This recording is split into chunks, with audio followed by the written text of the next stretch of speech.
حضرت نواس بن سمان رضی اللہ تعالیٰ عنہ فرماتے ہیں کہ ایک دن رسول اللہ صلی اللہ علیہ وآلہ وسلم نے دجال کا ذکر کیا۔ چنانچہ آپ صلی اللہ علیہ وآلہ وسلم نے فرمایا کہ اگر دجال نکلے بالفرض میں تمہارے درمیان موجود ہوں تو میں اس سے تمہارے سامنے جھگڑوں گا اور اس پر غالب آؤں گا۔ اگر دجال اس وقت نکلا جب میں نہ ہوں گا تو پھر تم میں سے ہر شخص اپنی ذات کی طرف سے اس سے جھگڑنے والا ہوگا، اور میرا وکیل اور خلیفہ ہر مسلمان کے لیے اللہ تعالیٰ ہے۔ دجال جوان ہوگا، اس کے بال گنگرالے ہوں گے اور اس کی آنکھ کھلی ہوئی ہوگی، گویا میں اس کو قطن کے بیٹے عبدالعزیز سے تشبیہ دے سکتا ہوں۔ بس تم میں سے جو شخص اس کو پائے اس کو چاہیے کہ وہ اس کے سامنے سورۃ الکہف کی ابتدائی آیتیں پڑھے، کیونکہ وہ آیتیں تمہیں دجال کے فتنے سے محفوظ رکھیں گی۔ یاد رکھو کہ دجال اس راستے سے نمودار ہوگا جو شام اور عراق کے درمیان واقع ہے، اور دائیں بائیں فساد پھیلائے گا۔ اے اللہ کے بندو، تم ثابت قدم رہنا۔ راوی کہتے ہیں کہ ہم نے عرض کیا یا رسول اللہ وہ کتنے دن زمین پر رہے گا؟ آپ صلی اللہ علیہ وآلہ وسلم نے فرمایا کہ وہ 40 دن رہے گا، ان میں سے ایک دن تو 1 سال کے برابر ہوگا، اور ایک دن 1 مہینے کے برابر ہوگا، اور ایک دن 1 ہفتے کے برابر ہوگا، اور باقی دن تمہارے دنوں کے مطابق ہوں گے۔ ہم نے عرض کیا یا رسول اللہ ان دونوں میں سے جو ایک دن 1 سال کے برابر ہوگا، کیا اس روز ہماری 1 دن کی نماز کافی ہوگی؟ آپ صلی اللہ علیہ وآلہ وسلم نے فرمایا کہ نہیں، بلکہ نماز پڑھنے کے لیے 1 دن کا حساب لگانا ہوگا۔ ہم نے عرض کیا یا رسول اللہ وہ زمین پر کتنا زیادہ تیز چلے گا؟ آپ صلی اللہ علیہ وآلہ وسلم نے فرمایا کہ وہ اس ابر کی ماند تیز رفتار ہوگا جس کے پیچھے ہوا ہو۔ وہ ایک قوم کے پاس پہنچے گا اور اس کو اپنی دعوت دے گا، لوگ اس پر ایمان لے آئیں گے، پھر وہ ابر کو بارش برسانے کا حکم دے گا تو ابر بارش برسائے گا، اور زمین کو سبزہ اگانے کا حکم دے گا تو زمین سبزہ اگائے گی۔ پھر جب شام کو اس قوم کے مویشی آئیں گے جو چرنے کے لیے صبح کے وقت جنگلوں بیابان میں گئے تھے، تو ان کے کوہان بڑے بڑے ہو جائیں گے اور ان کی کوکھیں تن جائیں گی۔ پھر اس کے بعد دجال ایک اور قوم کے پاس پہنچے گا اور ان کو اپنی دعوت دے گا، لیکن اس قوم کے لوگ اس کی دعوت کو رد کر دیں گے اور وہ ان کے پاس سے چلا جائے گا۔ پھر اس قوم کے لوگ قحط اور خشک سالی کا شکار ہو جائیں گے، یہاں تک کہ وہ مال و اسباب سے بھی بالکل تہی دست ہو جائیں گے۔ اس کے بعد دجال ایک ویران جنگل سے گزرے گا اور اس کو حکم دے گا کہ وہ اپنے خزانوں کو نکال دے، چنانچہ وہ خزانے اس طرح اس کے پیچھے پیچھے ہو لیں گے جس طرح شہد کی مکھیوں کے سردار ہوتے ہیں۔ پھر دجال ایک شخص کو جو جوانی سے بھرپور ہوگا اپنی طرف بلائے گا اور وہ انکار کر دے گا، تو اس پر تلوار کا ایسا ہاتھ مارے گا کہ اس کے 2 ٹکڑے ہو جائیں گے، جیسا کہ تیر نشانے پر پھینکا جاتا ہے۔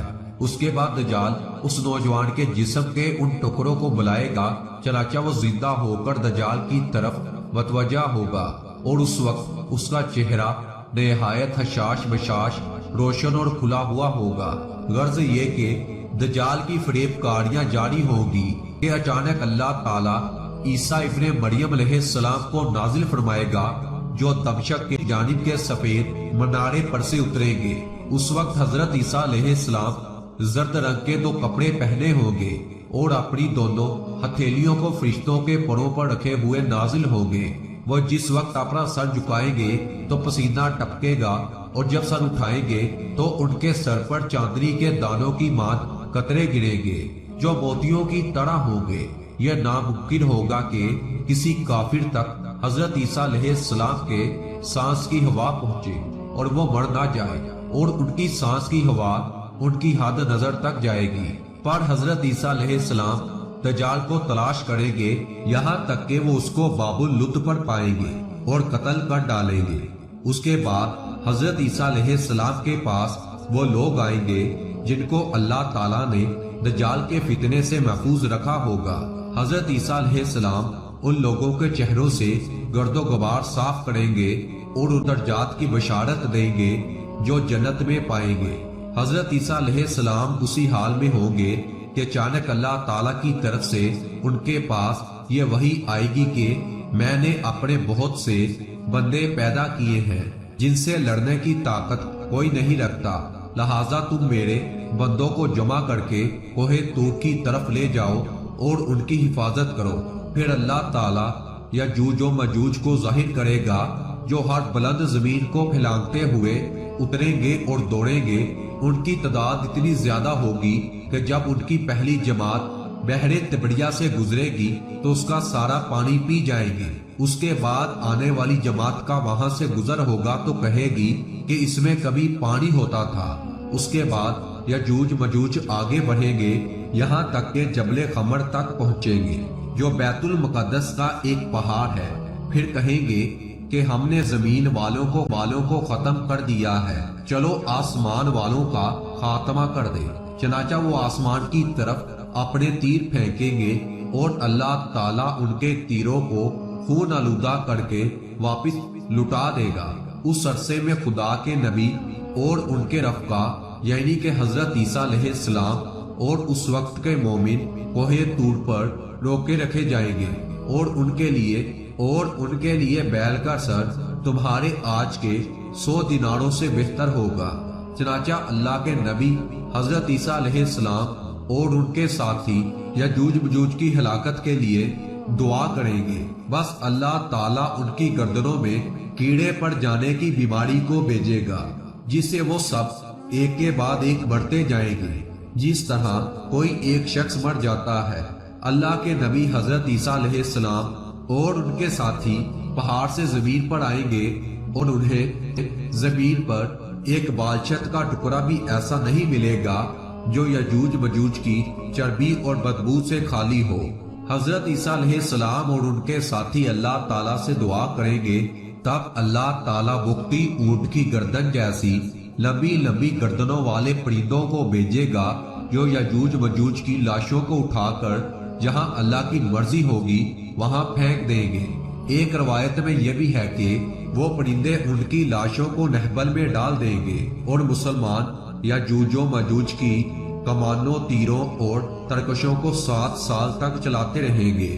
پھر اللہ تعالیٰ ایک زوردار بارش بھیجے گا جس سے کوئی بھی مکان خواہ وہ مٹی کا ہو یا پتھر کا ہو، خواہ صنوف کا ہو، نہیں بچے گا۔ وہ بارش زمین کو دھو کر آئینے کی طرح صاف کر دے گی۔ پھر زمین کو حکم ہوگا کہ اپنے پھلوں کو نکال اور اپنی برکت کو واپس لا۔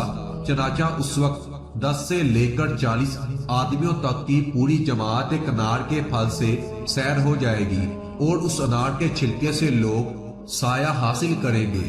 نیز دودھ میں برکت دی جائے گی، یہاں تک کہ دودھ دینے والی ایک اونٹنی لوگوں کی ایک بڑی جماعت کے لیے کافی ہوگی، دودھ دینے والی ایک گائے لوگوں کے ایک قبیلے کے لیے کافی ہوگی، اور دودھ دینے والی ایک بکری آدمیوں کی ایک چھوٹی سی جماعت کے لیے کافی ہوگی۔